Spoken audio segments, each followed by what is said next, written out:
Good morning. Welcome to Books at the Bottom of the Stairs. My name's Lorene. I'm laughing because as I've just, for about the fourth time, started this video, I've realized I've got, I can't see through my glasses.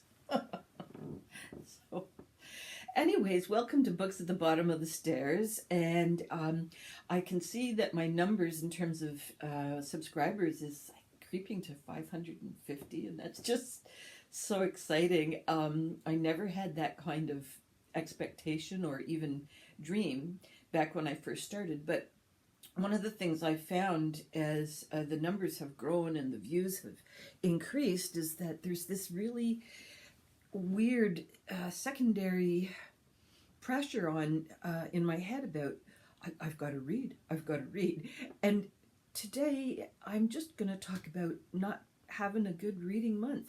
We have September for us is generally fairly intense with Steve. He's a professor and he has to go back to school, and he usually got the month of August off beforehand. So we're in the complete opposite at the camp. You know, at the camp, we sometimes we can't even use the phone because we don't have enough solar power to charge the phones. And here it's just you go from just the two of us and the cat to I don't know how many hundreds of people that you engage on the course of a day when you're in classrooms teaching. And myself, that's not the kind of numbers, but I decided to enroll in French, and because my brain was just not, firing, and my art and my writing have kind of just lost their enthusiasm, I guess. And so I thought I need some kind of brain stimulation, and I didn't want to take a writing course or an art workshop or anything because I just didn't want to get into the whole conversation about why or what was my intention. In French, you either spelled it right or you spelled it wrong. You got the conjugation of the verbs correct with the conjugation of, or the whatever, of the nouns. It's like you're either right or you're wrong. There's no discussion about it. And I thought, that's what I need. And I took French ages ago, so I have a baseline understanding. So I'm not like some of my classmates who are not only beginner French, they're first year students for the most part, and I'm like 100 years older than them. So it's quite a different dynamic. Like I don't care what my grade is going to be. Anyhow, it's just taken weeks to actually get through the registration process because I was a student there before, but when I upgraded to their current technology, they lost me and all my records and so forth. And so it's like I have to begin again from when I was 16. And they want me to get my high school transcripts. Like, the building doesn't exist. Did I already tell you this? I've told this story so many times.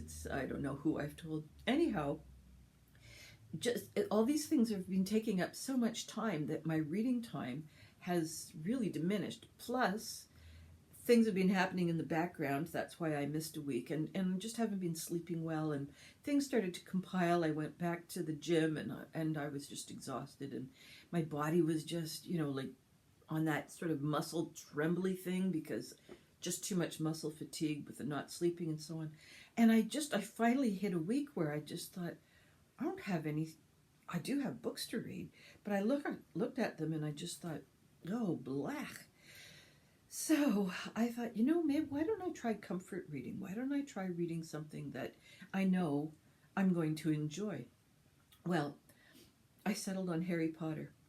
I usually go for Anna Green Gables or E. Nesbit with what is that called? Five Children and It, or that's quite a funny series of books that has been written. And what's the other one that I like to go to? Oh, it's just jumped right out of my brain. But there's a couple of books that were written sort of for the early 1900s. I should pull those out. That might make an interesting video one day. Just the books that I go to that are pre-1950 and talk about those. So I must remember. Anyhow, I just decided, Harry Potter, I know that there's problems about the author, but when I read the first Harry Potter book, which is Harry Potter and the Philosopher's Stone, I I adored this. This was every magical story. Diane Wynne Jones, that's the one who I love. Anyhow, I think Diane Wynne Jones is better, but she writes from a completely different generation. And so I thought this kind of magical book would be fun for me, and I just loved it. It had all the ingredients that the author decided, would make a good story, and they do. So there's a school, there's dormitories, there's sneaking around castles, there's magical creatures, of course there's the magic, there's the adventure of the characters, and I really bought in to the first book, and it was getting so much hype, and I usually avoid hype, but I had little kids at the time. I think my youngest was 8, and so my eldest would have been 11-ish, and so we decided that we would get a book each, and we continued that through all the books as they continued to be published. So one of the things that we would do is we would each be reading, and then we would come at the dinner table and we'd sort of predict what might come next, what was the reason for this, we had a lot of fun creating a side story, which I didn't know at the time was fan fiction, but anyhow we were doing that. It was great fun, and at the end of this book we made predictions for the next book, and we kept doing that even though as the kids of course are getting older, and the series is taking a while to come out and so on. By the time the last book came out, we were more or less doing it just to like check it off the list. I don't think that we were frothing at the mouth the way we were for book 2 and 3. So anyhow, I started to read this book, and I still really, really enjoyed it. I think it's one of the sweetest books in terms of a young boy who's really having a hard time and becoming embraced by a found family. And that's, I just really do enjoy those kinds of themes where a kid is empowered emotionally, and in this case physically, to step away from the family and go somewhere healthier and really have fun and adventures and imagination. And those are my 3 favorite things in a book. Adventure I always really, really enjoy. So this book just really checked so many boxes for me. And when I finished reading it, it took me about 2 evenings to read. I thought, I'm not quite done. I still feeling kind of very fatigued, not sleeping very well, and decided to pick up book 2, Harry Potter and the Chamber of Secrets.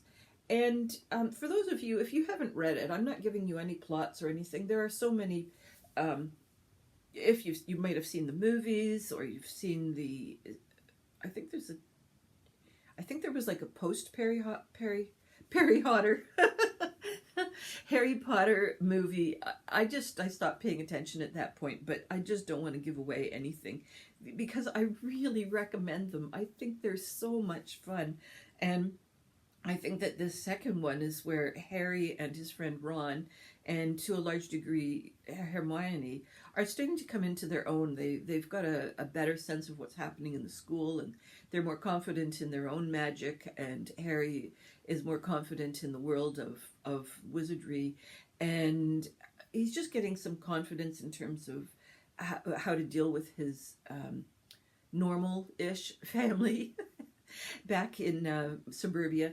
And it just continues to be so charming. And this car, of course, plays a very fun part in the conclusion of the story. And so I still recommend it.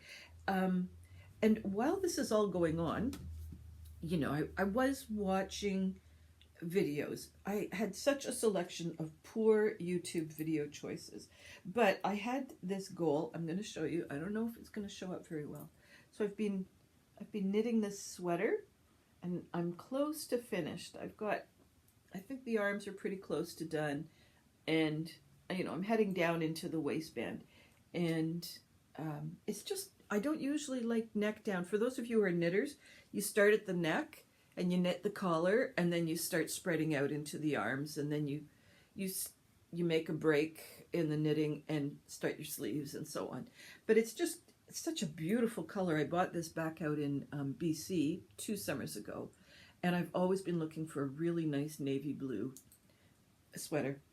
So I have been knitting and accomplishing things, although in my head it's like, nothing's happening. It's one of those weird, do you get in those weird spots where you actually, if you look at your to-do list, you've scratched quite a lot off, but there's this feeling of not even treading water. Anyhow, I realized as I was starting to feel a bit better and I was getting a bit more sleep and the gym wasn't killing me, I decided to finish off with book 3, Harry Potter and the Prisoners of Azkaban. And this one is really different because in the case of the previous 2, the kids are sort of, there's some kind of a mystery or a challenge that they have to overcome, but there's a fairly clear sense. Sometimes they get the wrong end of the stick, but there's a fairly clear sense about what the goal is and where they want to go with this.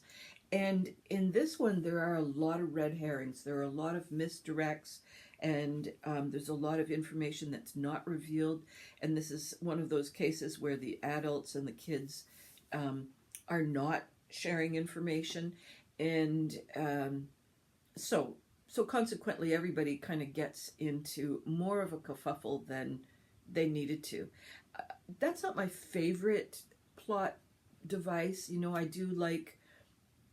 I don't like it to be so obvious that it's boring, but I always get a little frosty when I think, oh, well, that's a piece of information that could have been told 6 chapters earlier, but they got interrupted by,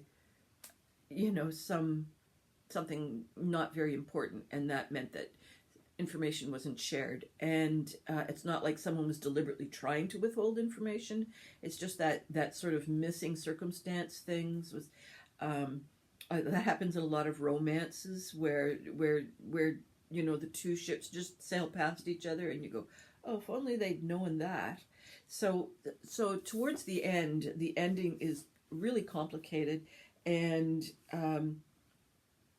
it's a question of who are you going to believe, because both or maybe 3 versions of the solution to the conflict is dependent on trust. And it could have gone wrong so many different ways if different people believe different things, and so it sort of becomes a shouting match. It doesn't. Yeah. There's a bit of a shouting match as to whose story is going to be heard, and trust is definitely a large part of the decision making as opposed to evidence. It's okay. It's okay. It's all solved very nicely and neatly, and there's plenty of opportunity for no surprise. Book 4, and the Goblet of Fire. However, I am going to read this only as a bedtime story. One of the things I discovered with the Harry Potter, because it is a book that I have read in the past or seen the movies, is that there's a comfort when I get into the bed. I'm not like anxious to know what's coming next, so I'm okay reading just a couple of chapters and then putting it aside because I know the ending of the story. Whereas if this was a brand new book and I hadn't seen any of the movies, I'd just keep reading, and then I would read past that dozy spot. So I've got this one up beside the bed. It should take me till Christmas to get through it. And then there's 2 more. Is there 2 more? I can never remember how many. 1, 2, 3, 4, 5, 6. I think it's 6 books, but 7 movies. I don't remember how it all ends, because when we got to the end of this series, my kids were probably, they would have been, let's just say 13 and 15, 16 sort of thing. And they were just saying, I'd rather watch the movie. And I was reading these and thinking to myself, oh my God, it's about sulky, sullen teenagers. They're so mad at each other. They're so pissed off with the world. Everybody's in a bad mood. And I thought, I don't really need to read that. I can just go down to the kitchen and talk to my own teenagers. So I don't entirely remember the last two books, and I don't for sure remember the last movie. I think the conclusion of the movies were in two parts. I'm not 100% sure about that, because at that point I didn't like the way the books were going in terms of just battle scene after battle scene, and just, I don't know, there was just a lot more anxiety at the end of the story instead of fun. And I suppose in a way they were having adventures, but they were adventures more of a violent kind of interaction, and shooting bad spells at each other and so forth. And so I don't know how far I'll go. I might not go past book 4. It depends if I start to encounter surly teenagers again. Once was enough. I guess that's it for me. I'm sorry that it's a bit of a flat selection of books, because if you didn't like Harry Potter, or you didn't read it the first time, you might not be drawn in due to the surrounding kerfuffle about the author and that person's politics.